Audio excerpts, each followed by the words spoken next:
लग्नानंतर होईलच प्रेम. प्रेक्षकांनो, मालिका खूपच सुंदर वळणावरती आली आणि त्याच्यातच आता मात्र खूपच मोठं कारस्थान इकडे आलेलं आहे समोर, ते म्हणजे नंदिनीला जीवाचं महाभयंकर सत्य समजलंय.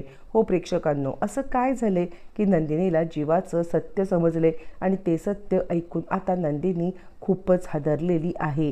आणि हे सगळं काय आहे, कसं आहे, जीवा असं काय करतोय की ज्याच्यामुळे हा सगळा प्रकार बघून नंदिनीला खूपच मोठा धक्का बसलाय. या सगळ्या प्रश्नांची उत्तरं मिळणार आहेत. आणि जीवा हे सगळं नंदिनीसाठीच करतोय. काय करतोय, कसं करतोय, सगळं या व्हिडिओमध्ये पाहूया. छोटासा व्हिडिओ अजिबात चुकवू नये. प्रेक्षकांनो, आपण पाहिले 2 ते 3 वेळा नंदिनीने जीवाला रात्री गायब होताना पाहिले आणि त्यानंतर आल्यावरती त्याच्या पायाला लागलेली धूळ पाहिले. तिला आता प्रत्येक वेळेला सस्पिशियस वाटते. हे काय आहे, म्हणजे आता जीवा नक्की माझ्यापासून काय लपवत आहेत, काय त्यांच्या मनामध्ये असेल की त्यामुळे ते या सगळ्यामध्ये आता हे सत्य माझ्यापासून लपवण्याचा प्रयत्न करत आहेत. नाही, मला आता या सगळ्यामध्ये जीवांवरती लक्ष ठेवायला पाहिजे. पण मी जीवांवरती लक्ष ठेवायला कोणाला सांगू?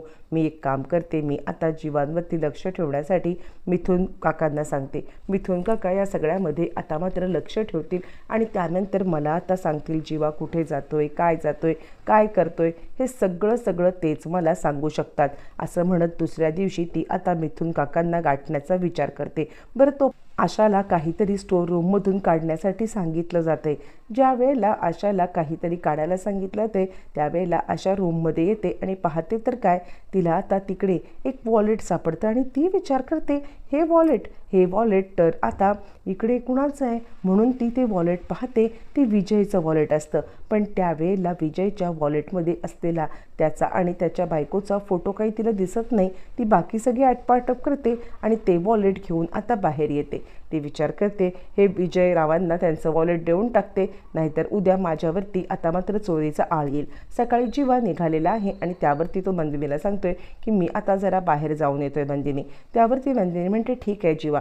पण आता इकडे नंदिनी उदास आहे. जीवा काहीतरी लपवत आहेत माझ्यापासून. आणि असं काय आहे की जीवांना माझ्यापासून हे सत्य लपवावं लागतंय? नाही, काहीतरी त्यांच्या मनात घालमेल चालले, जी घालमेल आता मी समजू शकत नाही आहे. मला खरं तर या सगळ्यामध्ये आता त्यांच्या मनामध्ये काय घालमेल चालले हे समजून घ्यायचं आहे. पण कसं, काय, मी कसं समजून घेणार आहे? खरं तर जीवांच्या बाबतीत जे काही घडतंय ना, त्या गोष्टी आता इकडे वेगळ्याच आहेत. मला त्यांच्याकडून आता सगळं सत्य जाणून घ्यायला पाहिजे असा ती विचार करते आहे. पण त्याच वेळेला इकडे आता विजय इकडे आपलं वॉलेट एकदम वेड्यासारखं शोधतोय आणि त्याच वेळेला त्याच्या हातामध्ये जी बंदूक आहे. आणि त्यानंतर मग आता इकडे तिकडे पाहत असताना आशा आता त्याचं वॉलेट घेऊन आली. आशा ज्या वेळेला वॉलेट घेऊन आली त्यावेळेला ती इकडे तिकडे पाहते आणि त्याच वेळेला त्याच्या पॉकेटमध्ये असलेली गन आशा पाहते आणि आशा तिकडून पळ काढते. आशा विचार करते, नाही, मी आता इकडे कोणाला तरी सांगते की यांच्या पॉकेटमध्ये गन आहे आणि मग मी आता यांना वॉलेट द्यायला जातच नाही आहे. इकडे तोपर्यंत विजय विचार करतोय, काय झालं असेल, माझं वॉलेट कुठे गेलं असेल? त्याला काही कळायलाच मार्ग नाही आहे. वॉलेट कुठे गेलं आहे, कुठे शोधायचं, त्याला अनेक गोष्टींचं मात्र आता चिंता पडलेली आहे. बरं, हे सगळं होत असताना तोपर्यंत तो विचार करतो की त्या वॉलेटमधला फोटो जर का आता कोणी पाहिला तर माझं काही खरं नाही आहे. काहीही करून तो फोटो मला मिळवायलाच पाहिजे किंवा ते वॉलेट मला मिळवायलाच. दुसऱ्या दिवशी नंदिनी मिथुन काकांना सांगायला लागते, मिथुन काका मला एक काम कराल का, मला तुमची मदत हवी आहे. त्यावरती मिथुन काका म्हणतात, बोल ना नंदिनी. आणि त्यावरती नंदिनी सांगायला लागते, खरं तर ना जीवा आता काही दिवस माझ्याशी म्हणजे काहीतरी लपवत आहेत असं मला वाटते. कुठे जातात, काय जातात, काही सांगत नाही आहे. तर आता तुम्ही एक काम कराल का, जीवा कुठे जातात, काय जातात हे जरा मला जर का तुम्ही सांगितलं तर बरं होईल. तुम्ही त्याच्या मागे जा ना. आत्ताच जीवा बाहेर पडलेत आणि त्यानंतर ते कुठे गेलेत याच्याबद्दलच्या सगळ्या अपडेट मला आता पाहिजे आहेत. यावरती आता इकडे सांगायला लागतो मिथुन, काय झालं नंदिनी, तुला जीवावरती संशय आहे का, कोणत्या मुलीसोबत त्याचा अफेअर वगैरे असल्याचा?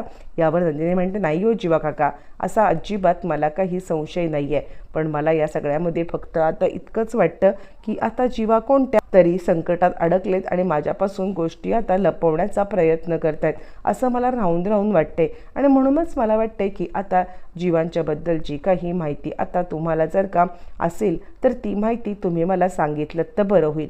आणि असं म्हटल्यावरती मग आता लगेचच इकडे काका सांगायला लागतात, तू चिंता करू नकोस नंदिनी बाळा, मी या सगळ्यामध्ये तुला आता व्यवस्थितरित्या ती माहिती सांगेन म्हणजे सांगेन. असं म्हटल्यावरती ती आता म्हणायला लागते, ठीक आहे काका, म्हणजे लवकरात लवकर सांगा, कारण काही झालं तरीसुद्धा जीवांच्या जीवाला काही धोका किंवा ते काहीतरी हे असतील तर मला कळेल. इकडे तोपर्यंत मग आपण पाहिलंय की पार्थ आता इकडे कॅफेमध्ये आलेला आहे आणि त्याच वेळेला इकडे दिव्या त्याला सांगते की सर तुम्ही मला भरवा ना. आणि कसं काय पार्थ आता तिला भरवायला लागलाय. ज्या वेळेला पार्थ तिला भरवतोय आणि त्याच वेळेला नेमकी आता तिकडे आलेली आहे ती म्हणजे काव्या. काव्या हे सगळं पाहते. काव्याला खूप राग आलाय आणि ती टाळ्या वाजवत तिकडे आलेली आहे. काय चाललंय काय तुमचं? खरं तर काव्याला तिच्या एका मैत्रिणीने मात्र आता सांगितलेलं असतं की तुझा नवरा त्या दिव्याच्या सोबत डेटला गेलाय. हे सांगितल्यामुळे आता काव्या तिकडे आलेली असते आणि त्याच वेळेला काव्या हे सगळं पाहते आणि दिव्या आता तिला सांगते, मॅडम अहो तसं नाही आहे, मी आता या सगळ्यामध्ये ना हा जॉब सोडते, मला दुसरा जॉब मिळाला आहे आणि त्याचसाठी मी सरांकडून ट्रीट मागितली, तुम्ही गैरसमज करून घेऊ नका. काव्या म्हणते, नाही नाही, बॉस आणि एम्प्लॉई हे दोघं जण छानपैकी एन्जॉय करतायत आणि त्यानंतर मी कशाला वाईट वाटून घेऊ. त्यावरती आता पार्थ तिला समजवण्याचा प्रयत्न करतोय पण काव्या मात्र चिडले. बरं तोपर्यंत मिथुन काका इकडे आता म्हणजे पाठलाग करतायत, तो म्हणजे जीवाचा. ज्या वेळेला मिथुन काका जीवाचा पाठलाग करतायत आणि त्याच वेळेला मिथुन काकांना जीवा आता दिसलेला आहे. जीवा दिसल्यावरती मिथुन काका त्याला आता काहीतरी विचारण्याचा प्रयत्न करतायत आणि त्याला काहीतरी बोलण्याचा प्रयत्न करतायत पण त्याच वेळेला जीवा आता तिकडून निघून गेलाय. त्यानंतर मग मिथुन काका घरी आलेत आणि त्यानंतर नंदिनी सांगायला ते काय झालं, कुठे गेले होते जीवा. यावरती मिथुन काका सांगतायत, खरं सांगू का नंदिनी, तर जीवाचं मला काही कळतच नाही आहे. म्हणजे आता तू म्हणतेस ना की काहीतरी तुला आता वेगळं वाटतंय जीवाचं तर हो, म्हणजे तो आता कपडे घालून गेला होता जिमचे, पण तो जिमच्या आतमध्ये नाही गेला, जिमच्या बाहेरच तो आता होता आणि जिमच्या बाहेरच त्याने आता काहीतरी कुणाशी बोलत होता. मला नाही माहिती कुणाशी बोलत होता पण जिमच्या बाहेर बोलत होता आणि ते मी सगळं पाहिलेलं आहे. आणि त्यानंतर मग आता तो जिममध्ये नाही गेला, जिमचे कपडे घालून पुन्हा खाली आला, खाली येऊन त्यानंतर दुसरीकडे कुठेतरी गेला. मला खरंच कळत नाही आहे नंदिनी त्याचं काय चाललंय. त्यावरती मी त्याचा पाठलाग पण केला, तो कुठे गेलाय ना हे सुद्धा मी या सगळ्यामध्ये पाहिलं. आणि त्यानंतर मी आता ज्या वेळेला हे सगळं पाहिलं ना त्यावेळेला मला धक्का बसला. तो जिमचे कपडे घालून आता डॉक्टरांच्या इथे कुठेतरी गेला. मला नाही माहिती नंदिनी काय चाललंय काय त्याचं. नंदिनी सांगते, काका तेच तर मला कळत नाही आहे आणि म्हणूनच मी तुम्हाला म्हटलं होतं की तुम्ही जीवांचा पाठलाग करा. असं म्हटल्यावरती काका आता सांगायला लागतात, नंदिनी तुझं म्हणणं बरोबर आहे, तू चिंता करू नकोस, मी आत्ताच्या आत्ता त्याला जिथे गाठलं ना ते तुला ॲड्रेस देतो, तू जाऊ शकतेस. असं म्हटल्यावरती ज्या ॲड्रेसवरती आता इकडे काकांनी सांगितलेलं आहे त्या ॲड्रेसवरती मात्र आता नंदिनी आलेली आहे. ज्या वेळेला ती त्या ॲड्रेसवरती येते आणि तेव्हा समोरचं दृश्य बघून तिला धक्का आणि ती आता पाहते तर जीवा आता डॉक्टरांकडे आलेले आहेत. तिला काहीच कळायला मार्ग नाही आहे की काय झालं आहे, जीवा आता ह्या डॉक्टरांकडे का आलेत, काय झालं नक्की. आणि ती आता गडबडून गेलेली आहे.